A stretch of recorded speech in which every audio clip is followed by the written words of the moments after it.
प्यारे बच्चों, आज हम अपने पुराने लेसन को ही कंटिन्यू करेंगे जो हमने लिया था क्लास 8 सब्जेक्ट ज्योग्राफी। और इसमें जो हमारा लेसन था वो था एग्रीकल्चर, यानी कि खेती। इसके बारे में हम पढ़ रहे थे और इसके बाद इसमें हमने 2-3 पॉइंट को पढ़ा भी था। आज हम इससे आगे पढ़ना शुरू करेंगे। तो लेट्स बिगिन। आज हम शुरू करेंगे types of farming. Types of farming से हमारा मतलब है कि कृषि के कितने टाइप्स होते हैं, कितने प्रकार की कृषि होती हैं। Farming is practised in various way across the world depending upon the geographical condition, demand of produce, labour and level of technology. जो कृषि होती है ये दुनिया में हर जगह की जाती है, हर कंट्री में की जाती है इन डिफरेंट वे से, अलग अलग तरीक़ों से। और ये कृषि किस पर डिपेंड करती है? उस देश की ज्योग्राफिकल कंडीशन पर, वहाँ डिमांड कितनी है, लेबर कितनी चाहिए और लेवल ऑफ टेक्नोलॉजी कि वहाँ पर किस तरह की तकनीक का इस्तेमाल किया जाता है कृषि में। Farming can be classified into 2 main types. अब फार्मिंग को हम 2 मेन टाइप्स में क्लासिफाई करते हैं, बांटते हैं। दीज आर कौन कौन सी है वो? The subsistence farming and commercial farming. Subsistence farming होती वो है जिससे अपनी ज़रूरतों को पूरा किया जाता है, और कमर्शियल फार्मिंग होती है जब बेचने के लिए फसल उगाई जाती है, उससे कमर्शियल एक्टिविटी की जाती है। सब्सिस्टेंस फार्मिंग में जिसको हम कहते हैं निर्वाह के लिए किया जाता है, निर्वाह खेती। This type of farming is practised to meet the needs of the family, farmer family. ये खेती कहाँ की जाती है? इस खेती में फार्मर अपनी फैमिली की ज़रूरत को पूरा करने के लिए करता है, और ये खेती वो अपने घर की छोटे से आंगन में या बाड़ी में करता है। जब उसकी छोटी सी बाड़ी हो उसी में वो खेती उगाता है या सब्जियां वगैरह उगाता है। Traditionally low level of technology and household labour are used to produce on small output. अगर पारंपरिक तौर पर देखें तो लो लेवल ऑफ टेक्नोलॉजी का इस्तेमाल किया जाता है, इतनी हाई फाई टेक्नोलॉजी तकनीक का इस्तेमाल नहीं किया जाता, और घर के सदस्य ही इस खेती को करते हैं। और आउटपुट जो होती है वो इतनी ज़्यादा नहीं होती है, वो भी कम ही होती है। Subsistence farming can further classified in intensive farming and primitive subsistence farming. अब इस सब्सिस्टेंस फार्मिंग को भी हम 2 भागों में बांटते हैं, जैसे कि intensive subsistence and primitive subsistence farming. तो ये कौन कौन से हैं? एक है गहन है, दूसरा है इंटेंसिव सब्सिस्टेंस एग्रीकल्चर। ये होता है जो गहन एग्रीकल्चर होती है। The farmer cultivate A small plot of land using simple tools and more labour. जहाँ पर फार्मर क्या करता है, एक प्लॉट पर ज़मीन के एक टुकड़े को क्या करता है, उस पर खेती करता है और सिंपल टूल्स और मोर लेबर का इस्तेमाल करता है, ज़्यादा लेबर का इस्तेमाल करता है। Climate with large number of days with sunshine and fertile soil permit growing more than 1 crop annually on the small plant. कहता है अगर क्लाइमेट अच्छा रहेगा और ज़मीन अच्छी फर्टाइल होगी तो इस ज़मीन पर एक से ज़्यादा फसलें साल में उगाई जा सकती हैं। Rice is the main crop. इसमें जो मेन फसल उगाई जाती है, जो सबसे ज़्यादा उगाई जाती है, वो है राइस। अदर क्रॉप्स इंक्लूड, दूसरे भी फसलें हैं जैसे कि गुंदम हो गया, मेज़ हो गया, पल्स दालें हो गई, ऑयल सीड्स हो गया। तो intensive subsistence agriculture is prevalent in the thickly populated area of the monsoon region of south east and east Asia. और ये कहाँ पर होती है? जहाँ पर थिकली पॉपुलेटेड एरियाज़ हैं, जो थिकली पॉपुलेटेड, जहाँ पर तब पॉपुलेशन बहुत ही ज़्यादा होती है और मानसून पर लोग क्या करते हैं, डिपेंड रहते हैं। ये कौन से एरियाज़ हैं? साउथ है, साउथ ईस्ट है और ईस्ट एशिया में ज़्यादातर ये फसलें होती है। Intensive subsistence agriculture. Primitive subsistence agriculture अब प्रिमिटिव में भी दो तरह की एग्रीकल्चर आती है, जैसे कि includes shifting cultivation and nomadic hearing. ये होती है घूमतू खेती। घूमतू खेती होती है घूम कर खेती करना या चल कर खेती करना। तो shifting cultivating is practised in the thickly forested areas of Amazon basin, tropic Africa, part of southern Asia and northern east India. ये कहाँ पर की जाती है ये वाली खेती शिफ्टिंग कल्टीवेशन? ये कहाँ की? अमेजन बेसिस पर, ट्रॉपिकल अफ्रीका में की जाती है और नॉर्दर्न इंडिया में, नॉर्थ ईस्ट इंडिया में। These are the areas of heavy rainfall and quick regeneration of vegetable. ये वो एरियाज हैं जहाँ रेनफॉल बहुत ही ज़्यादा होती है और वेजिटेशन का ये अच्छा सोर्स है जहाँ पर। A plot of land is cleared by felling the trees and burning them. यहाँ पर क्या किया जाता है कि जो किसान हैं क्या करते हैं, ज़मीन के टुकड़े को क्या करते हैं, उसमें दरख्तों को काट कर ज़मीन के टुकड़े को खाली करते हैं और उसको फिर जला देते हैं। The ashes are then mixed with the soil. जो जली हुई राख है उसको वो इसी में ही मिट्टी में ही क्या करते हैं, मिक्स कर लेते हैं। And crop like maize, yam, potatoes and cassava are grown. और कौन कौन सी फसलें उगाई जाती हैं फिर? मेज है, जैम है, पोटैटोज हैं, आलू हैं, cassava are grown. After the soil loses its fertility. जब ज़मीन अपनी फर्टिलिटी, अपनी जरखेज़पन खो देती है एक फसल के बाद, तो इस ज़मीन को क्या कर दिया जाता है, छोड़ दिया जाता है। जो कल्टीवेटर है, जो किसान है, वो दूसरी ज़मीन को साफ करने के लिए चलते हैं, आगे बढ़ जाते हैं।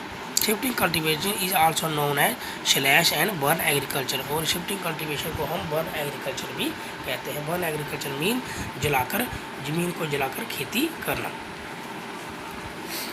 Nomadic hearing. नोमैडिक हेयरिंग होता है जो पशु चारक होते हैं वो पशु कैसे पशु चारक जो अपने हर्ड को, झुंड को, जो भेड़ बकरियां हैं उनको पालते हैं, वो नोमैड करके एक जगह से दूसरी जगह जाकर उनको पालते हैं। Nomadic herding is practised in the semi arid and arid region of Sahara, central Asia and some part of India like Rajasthan and Jammu Kashmir. ये कहाँ पर की जाती है इस तरह नोमैडिक हेयरिंग?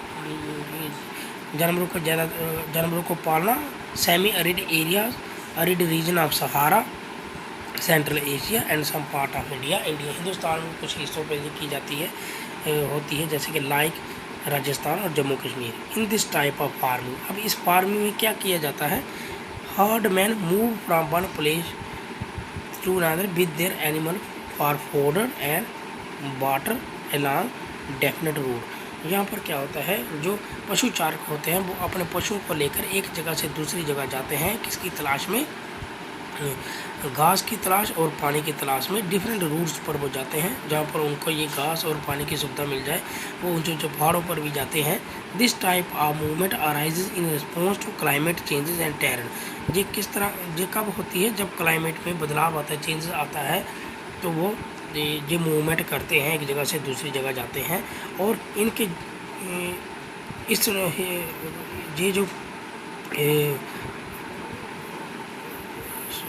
ये जो खेती है, इस तरह की खेती में कौन कौन से जानवरों को इस्तेमाल, कौन कौन से जानवर इसमें होते हैं? Sheep, camel, yak and goats are most commonly reared. कौन कौन से जानवरों को पाला जाता है? शीप, कैमल, जॉक, गोट्स और इनको पाला जाता है। They provide milk, meat, hides and other product to the herder and their family. अब ये पशु चारकों को ये जानवर क्या क्या चीज़ें मुहैया करवाते हैं? मिल्क इनसे मिलता है, मीट, ऊन मिलती है, हड्डियाँ वगैरह, तो ये सब उनकी फैमिली और उनके लिए ज़रूरत में आता है जो पशु चारक होते हैं। नेक्स्ट है कमर्शियल फार्मिंग। कमर्शियल फार्मिंग वो फार्मिंग है जो पैसा कमाने के लिए की जाती है, ज़्यादातर पैसा कमाने के लिए की जाती है। In commercial farming crops are grown and animals are reared for sale in the market. इस तरह की फार्मिंग में जो क्रॉप्स हैं या एनिमल जो रेयर जो पाले जाते हैं वो ज़्यादातर किस मकसद से पाले जाते हैं? बेचने के मकसद से। The area cultivated and the amount of the capital used is large. अब इसमें जो एरिया है कल्टिवेट किया जाता है वो बहुत ही ज़्यादा होता है और अमाउंट जो इन्वेस्टमेंट की जाती है वो भी ज़्यादा की जाती है। Most of the work is done by the machine. ज़्यादातर इस तरह की खेती में जो ज़्यादातर काम होता है मशीनों के द्वारा किया जाता है, क्योंकि ये बड़े पैमाने पर होती है। Commercial farming includes commercial grain farming, mixed farming and plantation agriculture. इसमें 3 तरह की फार्मिंग आती है, जैसे कमर्शियल ग्रेन अनाज उगाया जाता है, कमर्शियल ग्रेन जिसको बेचने के लिए। मिक्स्ड फार्मिंग होता है, 1-2 अनाज मिलकर उगाए जाते हैं, मिक्स्ड अनाज उगाए जाते हैं, मिक्स्ड खेती की जाती है। एंड प्लांटेशन एग्रीकल्चर, और प्लांटेशन एग्रीकल्चर हो गया जैसे टी है, कॉफ़ी है, रबड़ है, ये प्लांटेशन एग्रीकल्चर में आता है। In commercial grain farming crops are grown for commercial purposes. मैंने पहले भी आपको बताया कि कमर्शियल ग्रेन फार्मिंग में, जो कमर्शियल ग्रेन फार्मिंग है, इसमें जो क्रॉप है वो किस मकसद से उगाया जाता है? बेचने के मकसद से। Wheat and maize are common commercially grown grain. इसमें जो मेन क्रॉप्स आते हैं बेचने के लिए, जहाँ मार्केट में बेचने के लिए, पैसा कमाने के लिए, वो है wheat and maize. Major areas where commercial grain farming is practised are temperate grassland और नॉर्थ अमेरिका। कौन कौन से हैं जी? ज़्यादातर एरियाज वो है temperate grassland of North America, Europe and Asia, जहाँ पर ये कमर्शियल फार्मिंग अक्सर की जाती है, ज़्यादा की जाती है। These are sparsely populated with large farm spreading over 100 hectare. ये वो एरियाज हैं जहाँ पॉपुलेशन बहुत ही कम होती है, स्पार्सली पॉपुलेटेड एरियाज हैं, लेकिन ज़मीन हंड्रेड्स ऑफ हेक्टेयर में होती है। बड़े बड़े फार्म जहाँ पर होते हैं, यहाँ पर ये खेती की जाती है। Severe winters restrict the growing season and only a single crop can be grow. लेकिन जहाँ पर जो सेवियर विंटर पड़ता है उसकी वजह से क्या होता है, साल में एक ही बार फसल उगाई जाती है। इन मिक्सड फार्मिंग, अब दूसरा है जो mixed farming, the land is used for growing food and fodder crops and rearing livestock. In mixed farming में 3 तरह के आते हैं, जैसे कि ग्रोइंग फूड, फोडर, घास भी उगाया जाता है, एंड रेयरिंग लाइवस्टॉक। तीनों लाइवस्टॉक होता है, जैसे जानवरों को पालना, ये तीनों इसमें आता है मिक्सड फार्मिंग में। इट इज़ प्रैक्टिस्ड, ये ज़्यादातर किस एरिया में की जाती है? Europe, eastern USA, Argentina, south Australia, New Zealand and south Africa. Mixed farming में 3-4 तरह की फार्मिंग आती है। मैंने अभी आपको बताया कि जैसे ग्रेन भी उगाया जाता है, घास भी उगाया जाता है, और जानवरों को भी पाला जाता है, उसको मिक्स्ड फार्मिंग कहते हैं। प्लांटेशन में अब जो तीसरी है, जो प्लांटेशन एग्रीकल्चर, उसमें आता है are a type of commercial farming where single crop of tea, coffee, sugar cane, cashew, rubber, banana और कॉटन आर ग्रोन। इनमें से सिंगल क्रॉप उगाया जाता है, लेकिन कौन सा? जो प्लांटेशन क्रॉप है, जैसे कि कॉफ़ी है, टी है, शुगर केन है, कैश्यू है, रबर है। Large amount of labour and capital required. इसमें लार्ज अमाउंट ऑफ लेबर, ज़्यादा इसमें लेबर की ज़रूरत पड़ती है, मजदूरों की ज़रूरत पड़ती है, एंड कैपिटल भी इसमें ज़्यादा चाहिए होता है, कैपिटल होता है, पैसे की खपत भी इसमें ज़्यादा होती है। द प्रोड्यूस में भी processed on the farm itself on the nearby factory. और इसमें जो भी प्रोड्यूस निकलता है, जो भी आउटपुट आती है, वो नज़दीक की फैक्ट्री में, जो नियर बाई फैक्ट्रीज होती हैं, उसमें उसको तैयार किया जाता है। These the development of transport network is the essential farming.